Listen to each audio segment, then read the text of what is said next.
Welcome to Earth Radiance TV. I'm your host, Tammie Pike, and I'm so honored to have you on this journey of self-love and self-discovery with me. I have created Earth Radiance TV as a remedy to combat women feeling alone in life, love, family, and business. Within this series, I will be interviewing women who are going against the normalcy of society and are living, loving, mothering, and doing business their own unique way. So get comfortable and give yourself permission to be inspired by the wisdom, love, learnings, and truth of each woman as she unfolds her journey with you. Welcome, beautiful, to Earth Radiance, a place for you to be real, be wild, and be you. So welcome everyone to another episode of Earth Radiance TV. And today I am so honored and blessed to be having the beautiful Samar Ciprian here today. And so thank you so much for being here, beautiful. Thank you, love. I'm excited. Me too. Oh my God, so excited. So today I'd like to share a little bit about Samar and what she's meant for me, but also about Samar's journey because it is so amazing and I really think it will inspire and ignite something within you. So Samar is also a certified Arvigo therapist, Mayan spiritual healing practitioner of the same lineage. She's also a Qoya teacher and a holistic pelvic care provider. She founded Moon Yoga in Auckland, New Zealand in 2011 as a place for women so they could come together to experience the wisdom, majesty, and ultimately the healing capacity inherent in their own bodies. She is a woman of the water, in reverence of the ocean and the capacity of the inner tides of emotion and intuition in women to positively impact our beautiful world. So that is just really divine. And I came in contact with Samara 2 years ago through Qoya. And to say that she's made an impact on me is it's not enough, because what she's done, she opened my world. She opened my heart to so much more, to who I really was by her being herself. So Samar, you are just a truly amazing woman who's done so much, and you are like on the forefront of really being a woman in the modern day world of truly digging deep, going within and helping women uncover their truths. And I'd love to know, how have you been able to do this? What ignited you on this journey to start with? Tammie, thank you so much for all the beautiful things you've said. And it's just been such a mutual joy walking this path with you. And I just really want to acknowledge that because it happens together. It doesn't happen separately or one above or one below. To answer your question, I feel like this is something that's this thing of walking a path in reverence and in connection with the earth and spirit is something that wasn't a conscious choice. It's just kind of always been there. And I suspect that for most human beings, that's accessible should they desire to seek it out. I don't know that there's any special ability or special connection. I think it's what you focus on that grows. And for whatever reason, from a very, very, very young age, that was always in my field of view. And it was physically painful not to pursue a life that was connected to a level of spirituality, for want of a better word. It actually hurt my body to reject that. And I definitely went through a phase in my teens where I was like, none of this shit is real, you know, kind of being really tough to protect myself and protect my own vulnerability. And that was an important part of the process. But that was the period of my life where I was in the most physical pain. Like looking back on it, that was where I had the most injuries and the most discomfort in my body. And the times where I've had the most sense of well-being and ease is the times of greatest connection. And what I mean by connection is a conversation between myself living in this physical body and the non-physical intelligence that's running through all of life. And so whether we're talking about Qoya or whether we're talking about body work through Arvigo or holistic pelvic care or anything that anybody chooses to do, there's a current or a frequency with which that can be done. And I think I just feel very, very blessed that current and frequency has been accessible to me in my professional life and in my personal life. And I feel like when people say really lovely things and acknowledge what I've been able to share with them, I feel like they're probably talking about that frequency, not about me per se.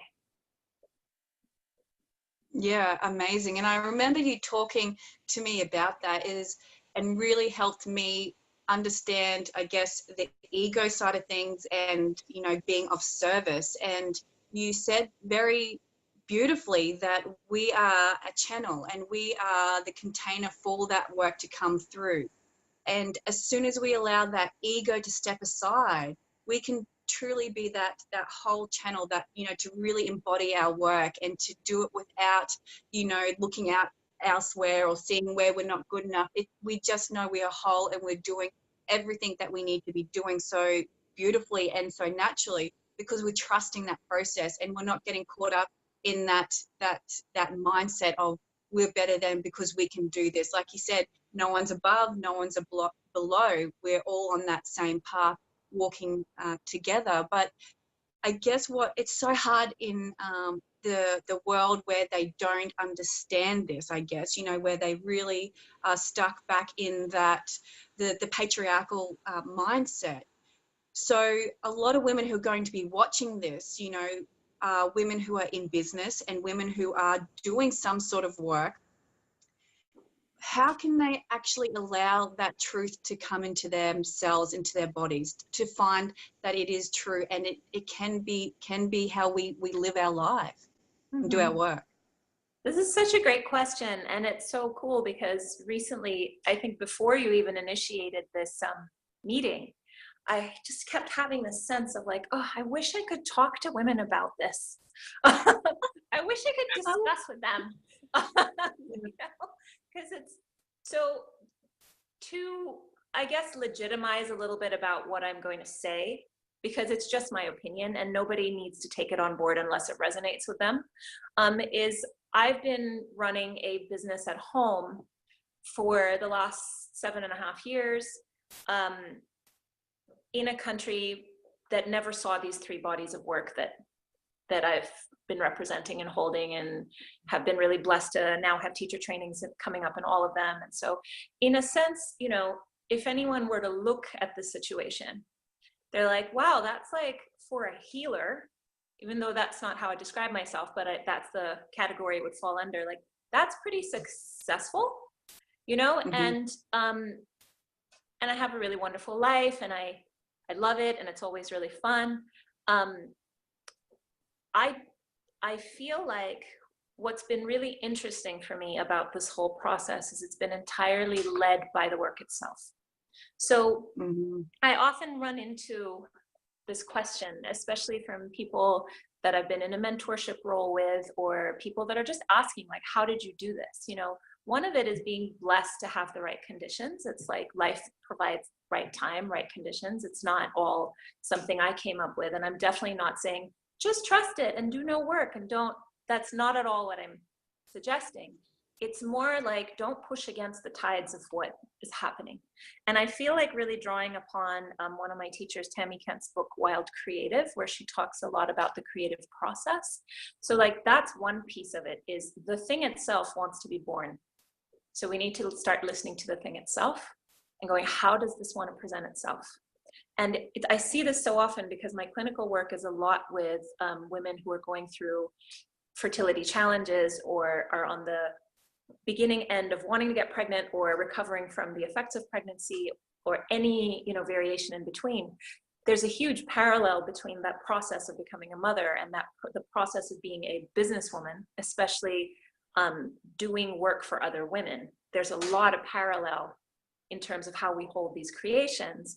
And, you know, this term, the patriarchy, I guess my best way of understanding it without any charge and without any blame is that a world that has been very designed for a very polarized perspective, you know, of bigger is better, you know, the more you make, the better. And I get that from that market perspective.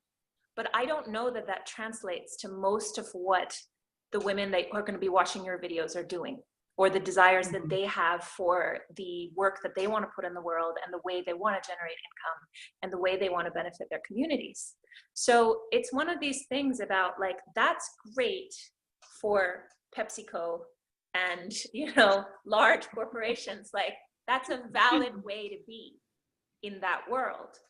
In this world of working at home and doing body work for 50 women in your community, or running movement classes for 300 women in your community, or you know, leading retreats for 15 women, it's very different.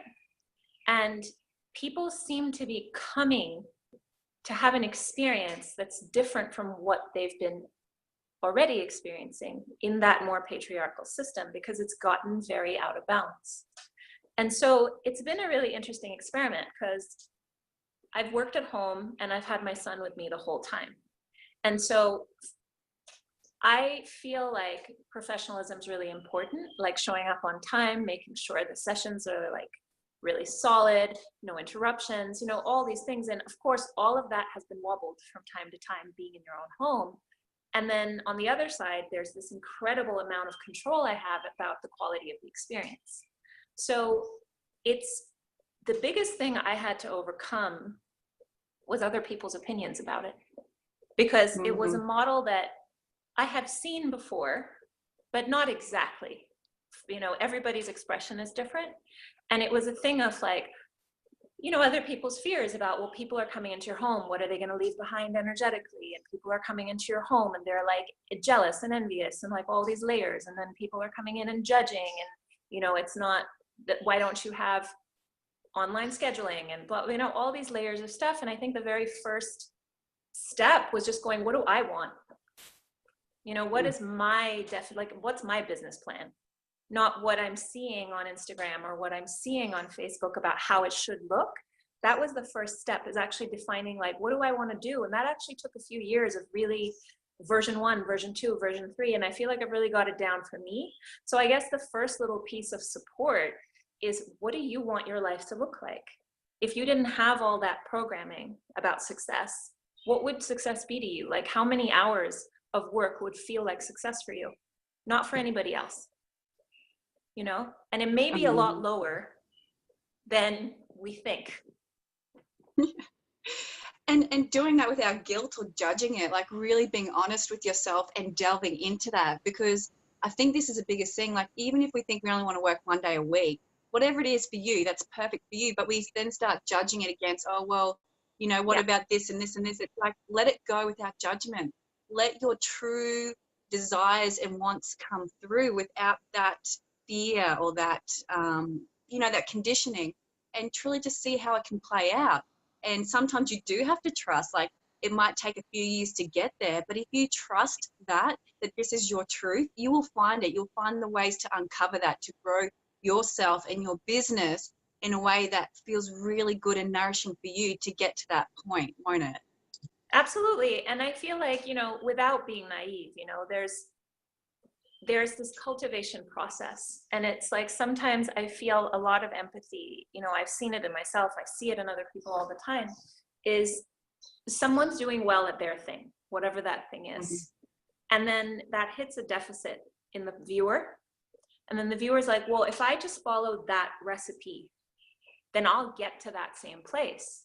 And it's like, it doesn't really work for anyone else, you know? And so it's so hard for me to put this into words, but I'm going to try. It's that, get to know how you create, like, get to know how you work. Like, that's your job.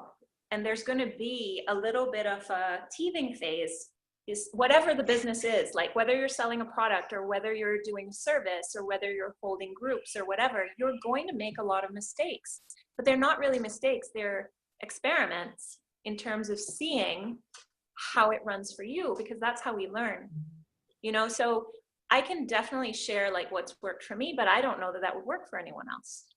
You know, I feel like the essence might. Sorry. Yeah, that's it. The essence. No, thank you. It's the essence. It's giving the women who watch this permission to start seeking that, but also understanding that it's not an overnight success. It's not a 12-step program. It's a self-development journey. Like, business has, for me, has been the most intense self-development journey. It hasn't been easy, but I've continued to say, yes, this is the path I want to walk. And, knowing that I have the courage and I am brave enough and I'm willing to work through all these layers of my own conditioning, my own mindset, my own limiting beliefs, to truly start like understanding who I am and who I want to show up in the world as, and what my work entails. But that takes time. And like a baby, we don't expect a baby to walk, within the first few months of being born. We have to give it that time to grow. Or a flower. Like, I love using the analogy of a flower. When it's seeding, you can't expect it to be, its full blooming self without going through all its stages and its processes, as well as you giving it the time, the love, the nourishments that it needs to grow. And we need to see ourselves as that, rather than needing to earn this amount of money. We really put our worth based on a currency that a lot of the world holds a lot of value towards, but we forget the value of ourselves and our journey and our morals and our desires and our needs, and we start getting into overwhelm and anxiety and all those things because we're not listening to ourselves. We're not allowing our processes to unfold, or our growth to enjoy the journey, I guess, of our growth. We're trying to make money now to whatever reasons worth. I know we need to earn money for, to live, but we really get stuck in that our business within a year or so should be up and running. But we can't expect that because we need to grow with it, don't we? Yeah, thank you. I love your flower analogy for a couple of reasons. Most flowers are seasonal. And this is kind of the same thing here, is like, every woman's different. So I'm not going to, or every person, I'm not going to draw any conclusions, but I'm aware that there's a demographic of women who are like echoing a very ancient way of being, where there was a lot of healers that stayed near the home and the hearth, a lot of female healers or feminine-based healers that had knowledge of herbs and knowledge of taking care of other women and caring for the children, going into the dreaming. And it's like, there's a lot of women now getting that call to do that work from very close to where they live. A lot of those women may be financially supported by their partners or in some other way, like safe enough to take to experiment. And that it's almost like, can there not be any shame in that? Can that just be a viable way to live? It's not like anybody's expecting those people to go out and buy a Porsche. That's not why they do it. If they wanted that, they would go work for a hedge fund. Like, that's a different reality, and they're both valid. And so, I'm not trying to be sexist. I'm not trying to exclude anybody. This is the group I tend to deal with. This is the group that tends to come, is a lot of women going, I want to do something. And I don't want to abandon my family in the process. And I don't want to abandon my home in the process, but I want to be of service. And I'm really called to the feminine ways of doing that. And a lot of them are very old.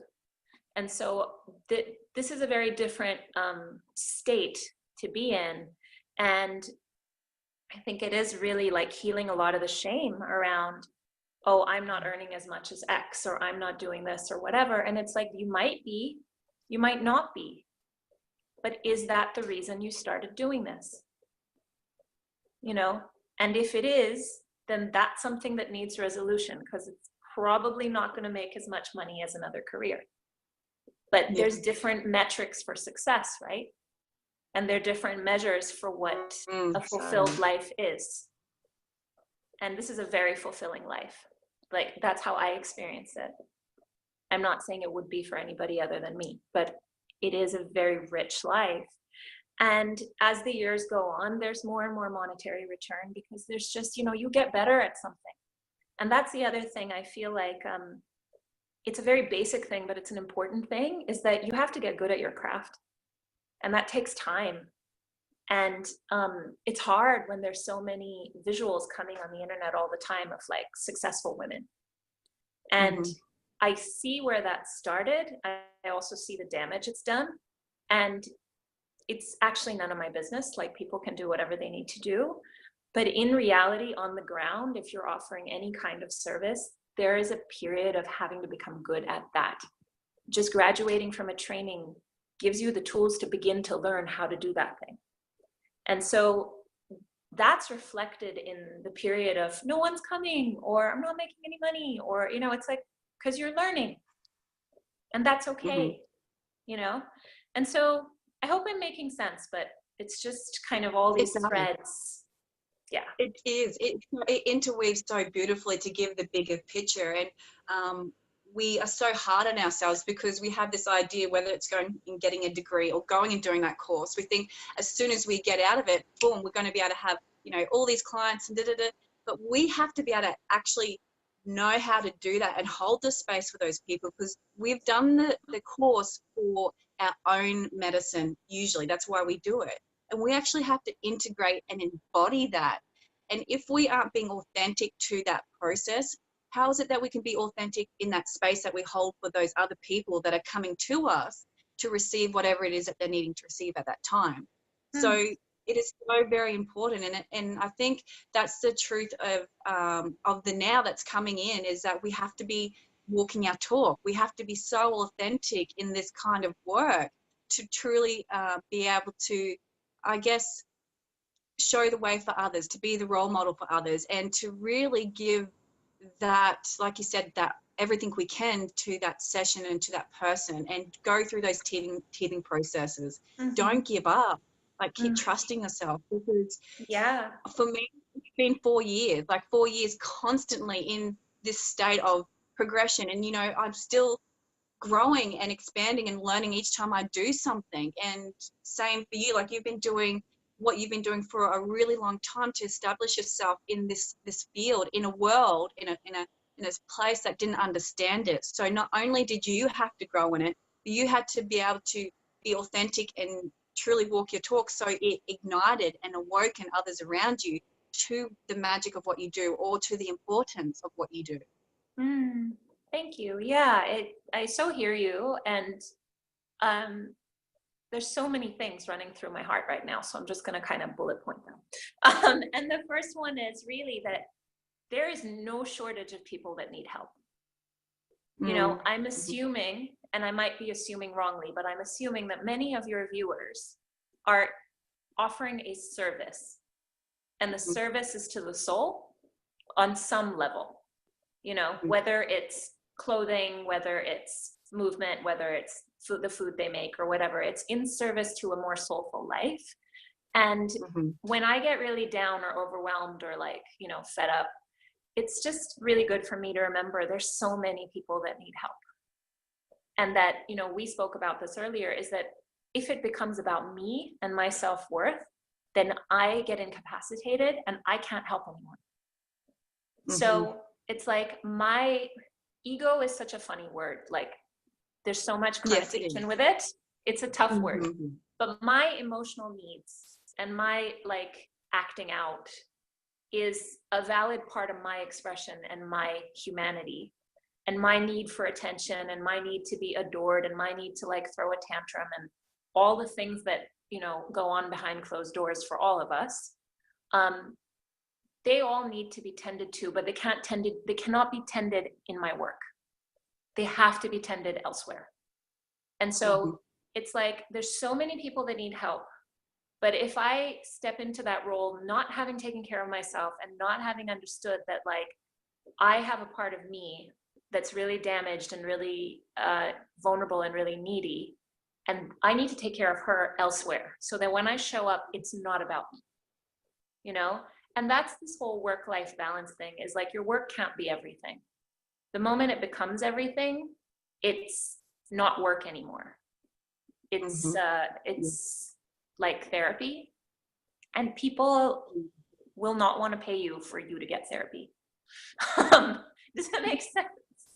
Yeah, it does. So it's just, in this way, is like, this is an opportunity to really learn to care for yourself.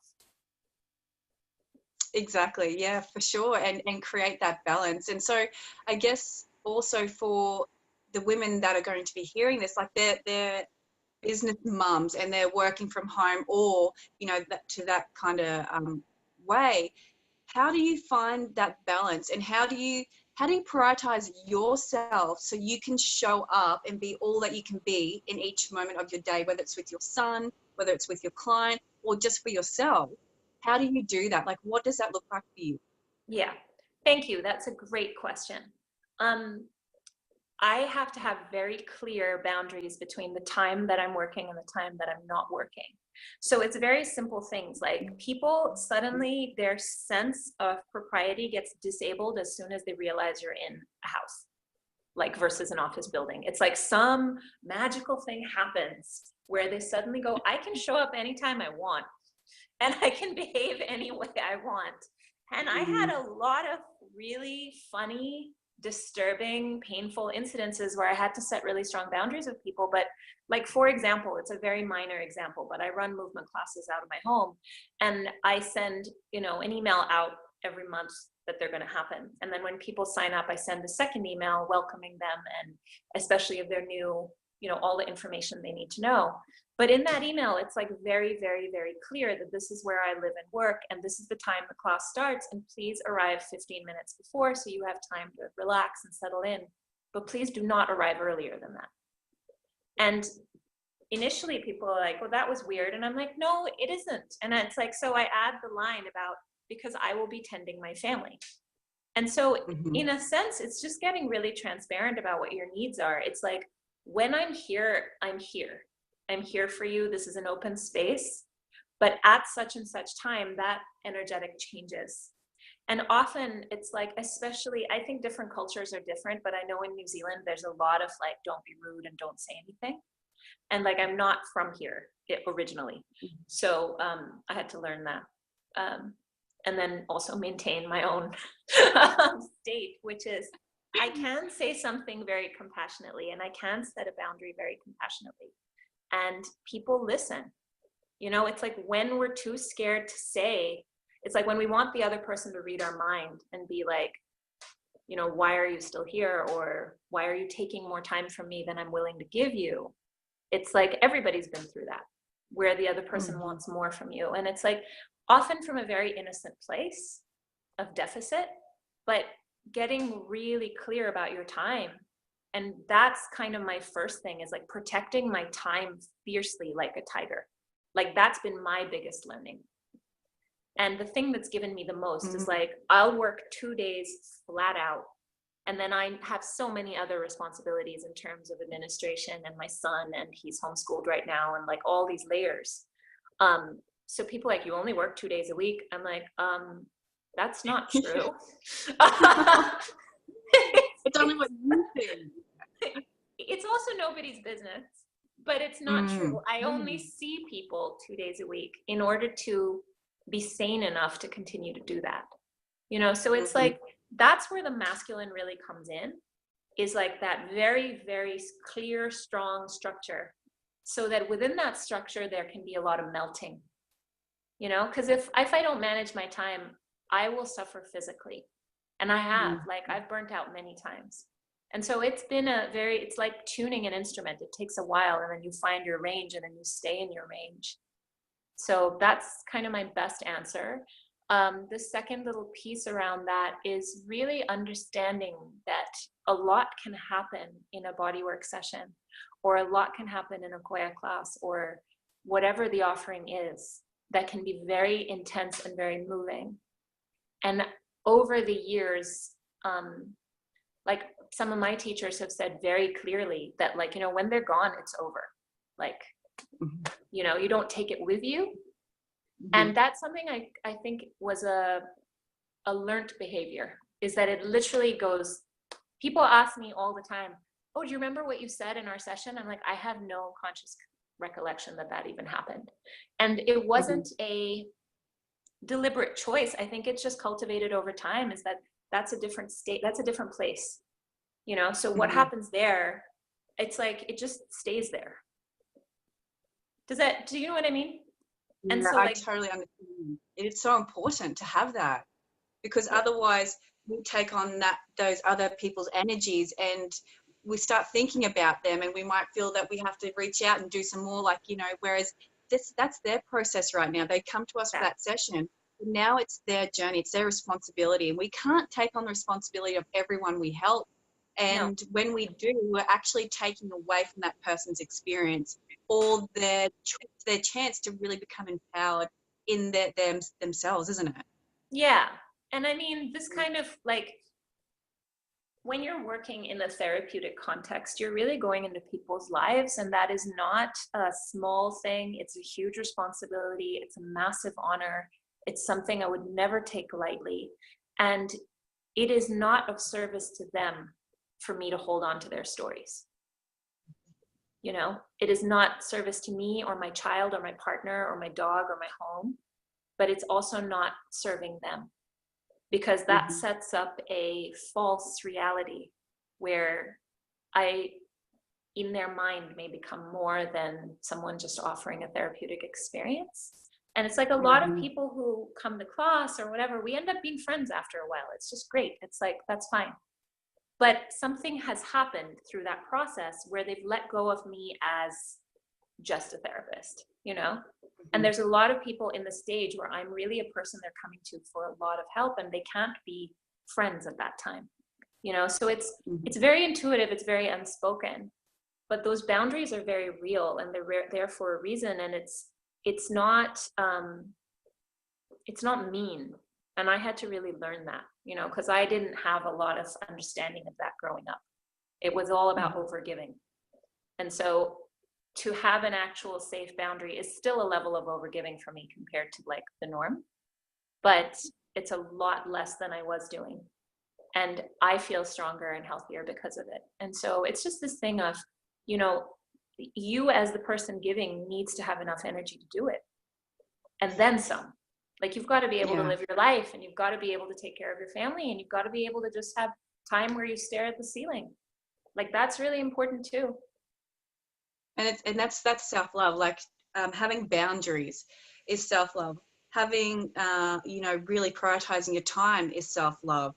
Really understanding your limits and your needs is self-love. And this is the thing, like, self-love has been twisted and turned, and, you know, it has so many different connotations with it as well. And yet it's the thing that we need most. It's the thing that will help us create a sustainable life. It's what will help us choose us and our boundaries over someone else that we don't even know needs and desires on us. It's when we go, I can't, and this is my time, so this is the times that I have available for you to come and spend. You know, we have this guilt when someone reaches out. We feel we have to be available, especially online, you know, with Facebook and social media. Oh, yes. And so you get a message, and they see that you see the message, but you don't respond because that's not your work time. Yet they're like, I message you, how come you're not responding? And it's like, well, this is my boundaries. This is my time. This is when I'm available. Right now, I'm with my family. And the best thing to understand is that we're role modeling really well our boundaries to those, especially those who are even asking time of us when we're not available, because it teaches them the importance of that. We're walking our talk, we're being authentic, and we teach them that people are allowed to have boundaries, which I think is so very important in this world where we feel that everyone's accessible whenever we want them, and it's not. And it's a very, I feel it's even more heightened with women, in the sense of there's still a mythology that's very rooted in our physiological experience of everybody coming out of a biological mother still so far. Like, we had to be born a woman at some point, you know, that should be available, you know, when we want it. And it's like, those projections are very real, and they're often coming from a really deep place of desiring that healing. But it's the same thing you're saying. It's almost like, just don't respond, or you know, decide what channel through which you can be reached and when. Like, for me, it's email. Like, often I'll get requests from people wanting to talk on the phone, which I really understand, because for some people, voice is really important to make a connection. But for me, like, my nervous system, that's overwhelming outside of work time. Like, that just feels like I'm not able to like decide when we're getting off. And, you know, it's just different nervous systems. And so whenever I'll get like random texts because someone recommended someone, and it's always like with a lot of love, it's like, please send me an email. Because it's like, my email isn't popping up with a million notifications. It's like, I make a choice to go open that when I open it, which is several times a day. you know, and I respond very, very quickly, but it's like that I know what I'm getting into. And that's one of these things with technology is you never rest. And like in the work I do, I don't know how I'm supposed to do it if I don't rest. And also, what am I showing them or holding for them if I'm like constantly on? You know, not like, it's not viable. And so it's one of those things about just making a choice and going, if you're a phone person, call me on the phone. If you're an email person, email me. If you're happy with many different ways of being reached, that's perfect. And that kind of cycles back to what we talked to before, is what's your vision for your business? Like, how do you want to live? Like, what feels like success to you? What feels like the amount of time you want to show up? And it's like, all of that is valid. Like, all of it. Like, obviously, if you work more hours and those hours are filled, you'll get paid more. But that has to measure up with your energy levels and what you're able to do, considering the other commitments in your life. And this is, you know, for many years when my son was in at school, it would be like, quick, wake up, feed him, lunch, drop him off, come back, client, client, client, client, hurry up, done, race back, pick him up, come back, feed him again, take him to an activity, feed him again, get him to bed, client, client, then it's 10 p.m. And that was, those were marathon days. And they're still like that. It's like the homeschooling aspect has changed it a little bit. And that'll change again when he's ready to go back to high school. But it's just as much work, you know, and it's just as much like mental load as anything else. And so the biggest thing I think was like valuing my effort, even if no one else can see it, and like constantly telling me, you've done a really good job, you know, and you've really taken care of yourself and your family and your people today. And, you know, it's not about how much you made at the end of the day. It's like, look what you did, and being your own advocate and kind of parenting yourself. And like, when those voices come in of like, this isn't good enough, it's like, is it really?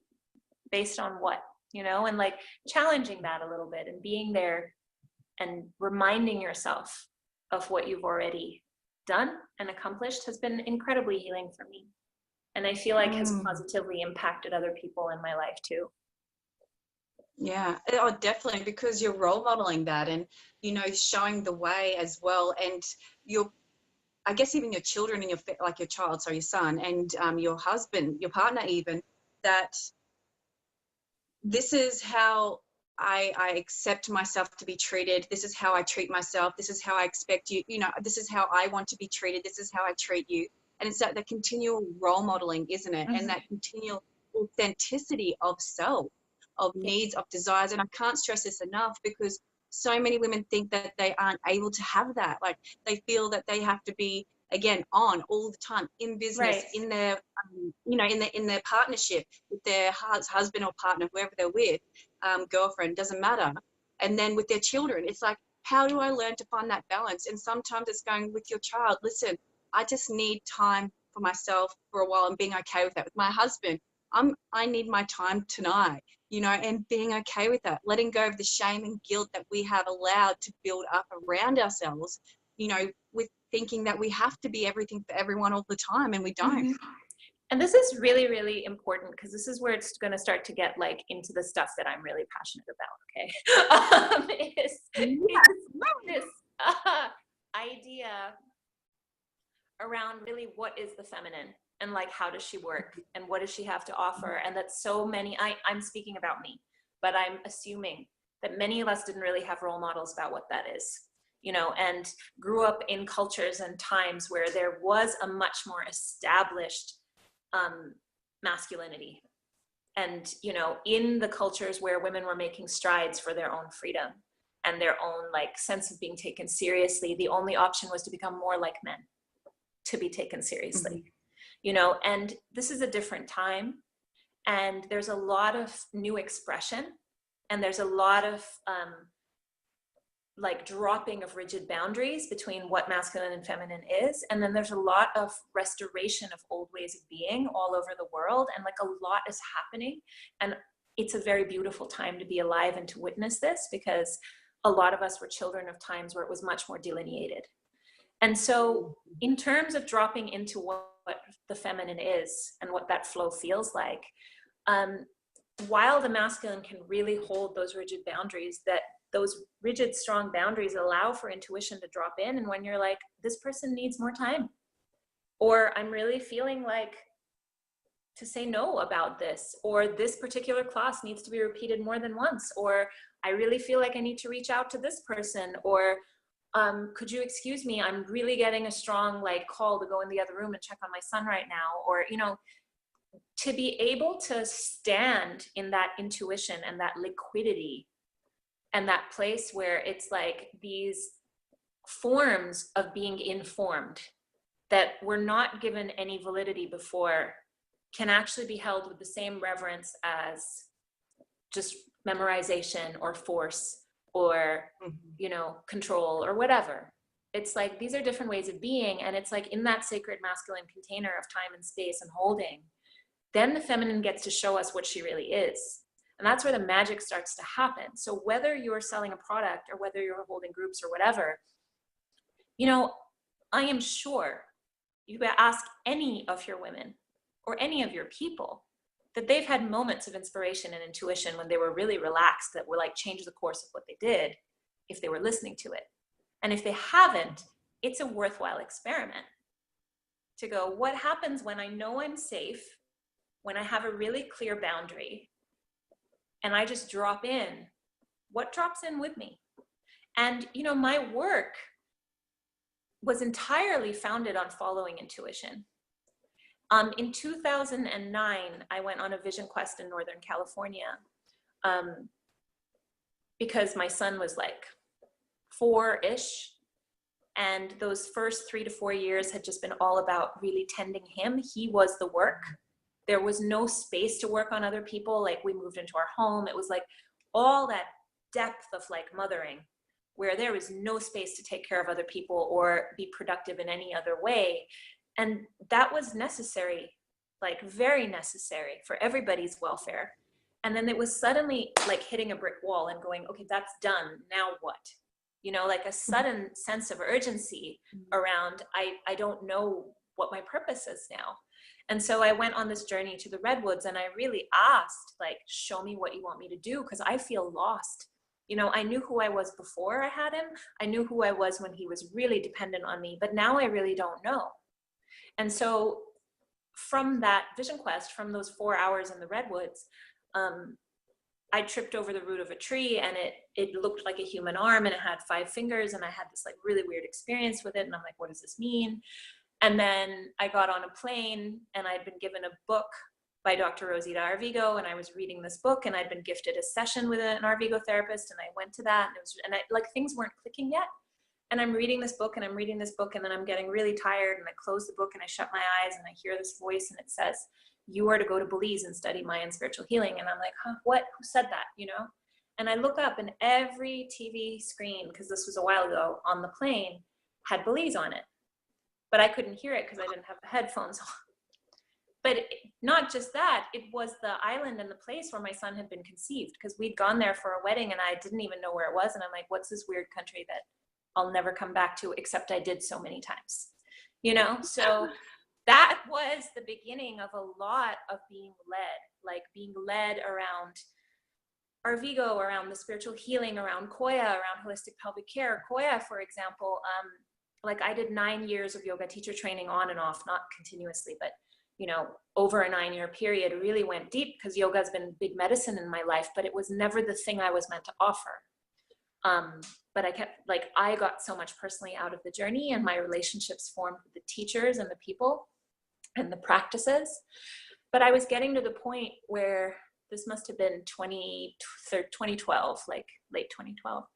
And I was suddenly like, oh, I really feel like this thing in my body around holding movement classes for women, but they're not yoga. And there's like oracle cards in them. And like there's music and maybe we're dancing, but maybe there's some yoga, but it like isn't like, oh, I really want to do that. Show me what that is. That evening I got an email from Rochelle Sheik, you know, and we hadn't met yet. Like, we got introduced through someone else, and just, Wow. it was so weird. Like, and I have 100 stories like that, but basically it's like, are those thoughts my thoughts, or are there seeds being planted by something I can't see? You know, I feel like if we're doing it right, we're being used as puppets by something much cooler than us. Sometimes you're going, oh my God, like it's full on, isn't it? But it's exciting. It's like there's an uncertainty, but I think a lot of us, if we knew what our path was directly, we wouldn't be brave enough to walk it, or we wouldn't feel confident enough in ourselves to do it. So it's these little signs and these little confirmations and these little nudges that we get all the time. And when we're aware to it and with it, like, it helps us grow. But it's going to lead us to our ultimate place of harmony and love and balance and our full potentiality if we just allow it to, rather than, again, like you said, focusing on what we aren't, or that deficit or that lack or whatever it is that we have, and focus on who we are in this moment, who we desire to be, what is our needs, what is our wants, and then listen to that guidance, and we find ourselves in places that we never thought we could be. We find ourselves connecting with people we never knew we could connect with, or were in the world as well. And having these experiences that just open us up, and we actually start knowing that life can be lived in full color, and we can feel without judging that or being something that we feel we have to be. We can just be ourselves, and that's okay. It's the coolest. This is what that's what's exciting. And we keep pushing, not pushing, I shouldn't say pushing, we keep expanding and we keep growing. We don't get contained into, I think this is what's so exciting for me, is that we never get put into this box. Our ceiling, we never hit that limit, because we're continually always open to growing and evolving. And I think that's what life's about, isn't it? That continual growth and exploration of self. Yeah, I mean, I think life can be about so many amazing things, and it's like, just being really comfortable in the mystery of it is a really sane way to live. And also, you know, I think addressing some of the desire in our society around this thing of bigger, better, more success, you know, which is a valid thing. Like, it's not, there's no judgment around it, but it's like, what does the heart want from that? You know, and what's missing? And I feel like for a lot of people I see, and in my own process, there's a longing for like a family and a tribe and a spiritual connection. And I guess what I mean is like a group of people who share your values and worldview is this deep longing for that tribe. And, you know, once upon a time, and, you know, around the world, I think if people look back into the histories of the places they lived, for most of our history, we just implicitly had that. You know, you implicitly belonged. You didn't belong because you were successful. You know, you just belonged. Like, if you were sick, they carried you. If you were old, you were like taken care of. If you were little, like everybody looked after you. And I'm not romanticizing older forms of humanity, but that we have been with that so much longer than we have been with this kind of rugged individualism. We've been with that state of primate togetherness so much longer than we've been with the separateness.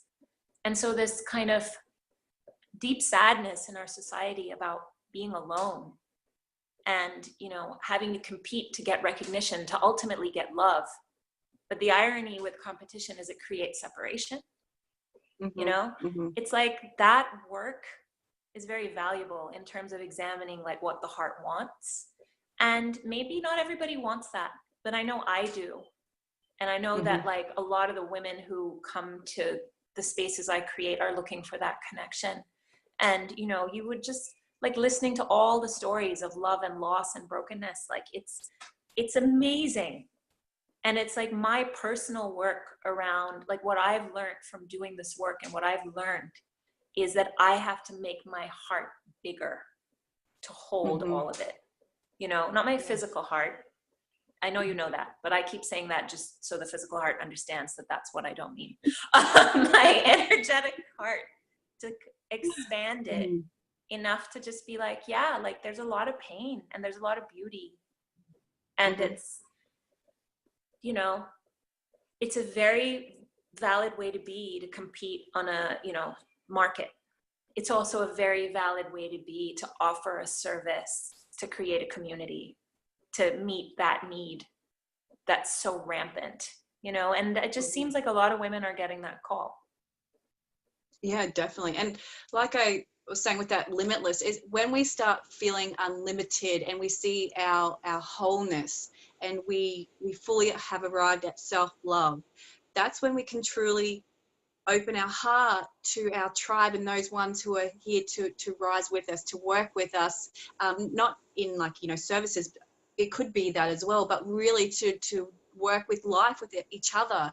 And I know that before Qoya, before coming over to New Zealand, I was so shut off to other women. I was so shut up to myself. And like I said, especially with the Qoya teacher training, it was like I was ripped open, like all of my, you know, not, I don't want to say ripped because it sounds really harsh, but I was opened up, and all that hurt towards other women, towards myself, all that distrust and discontent with that, I was able to release and to feel love. And Qoya helped that, but it wasn't just Qoya, it was the women that did that as well. Like the Qoya helped me embody it, but the women helped me experience it. And I felt it for the first time in my life, what it meant to actually have women I love and I honor and I cherish just as much as myself. And they helped me reflect back what I loved in myself. And this, what it was meant to be in a sisterhood, to be in a tribe, to be heard, to be held, to be supported as an equal, as, you know, as cherished as what they cherish themselves. And this is what I desire so much to bring into my community, is for each woman to experience this so they can feel it in themselves, how powerful, how healing, how supportive it can be when we allow ourselves to open our hearts, to heal our hurts, and allow others around us who are waiting for us to connect and to have that tribe. Because life is so lonely when we experience it by ourselves, and when we have our tribe together, it just, we just experience and we feel so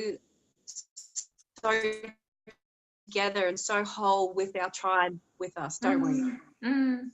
Thank you. Thank you so much for all that you've said. And it's just these words I keep hearing is like, for every single person out there, you're worthy just because you exist. Yes.